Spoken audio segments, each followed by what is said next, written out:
আগে এরকমটা হয়নি, এত ভালো লাগতো না। এবার এসে এই জায়গাটা খুব আনন্দ লাগছে, খুব ভালো লাগছে। আমরা আসলে এই যে 53 বছর পরে আমরা কি পুরোপুরি স্বাধীন হতে পেরেছি বা আমরা বিজয় অর্জন করতে পেরেছি? না, এখনো পুরোপুরি হতে পারিনি। এখনো অনেক সমস্যা আছে আমাদের দেশে, এখনো মানুষ অনেক প্রবলেমের মধ্যে আছে।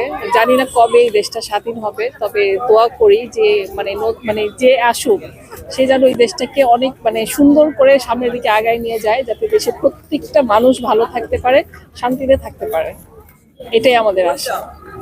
আর এই জন্যই আমরা সাপোর্ট দিব, যেই আসুক তার সাথে থাকবো, সাপোর্ট দিব, যাতে দেশটা অনেক সামনের দিকে আমরা আগায় নিয়ে যেতে পারি। সবাই মিলে সাপোর্ট দিতে হবে।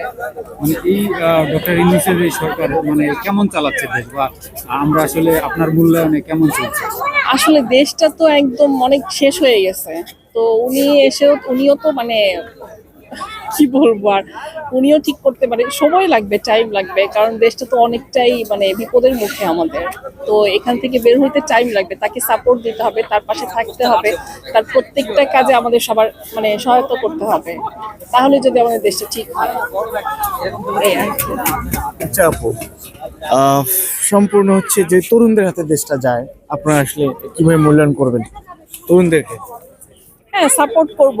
তরুণদের হাতে গেলে অবশ্যই সাপোর্ট করব, কারণ আমার মতে ওরা ভালো কাজই করবে, খারাপ কিছু করবে না। এই জন্য সবারই ওদেরকে সাপোর্ট করা উচিত, ওদের সাথে থেকে। ছাত্ররা সম্ভবত রাজনীতিতে আসবে, আমরা হ্যাঁ, যতটুকু জানি, কিন্তু কিছু কিছু লোক চাচ্ছে না যে ওরা রাজনীতিতে আসবে, তাদেরকে কি বলবো?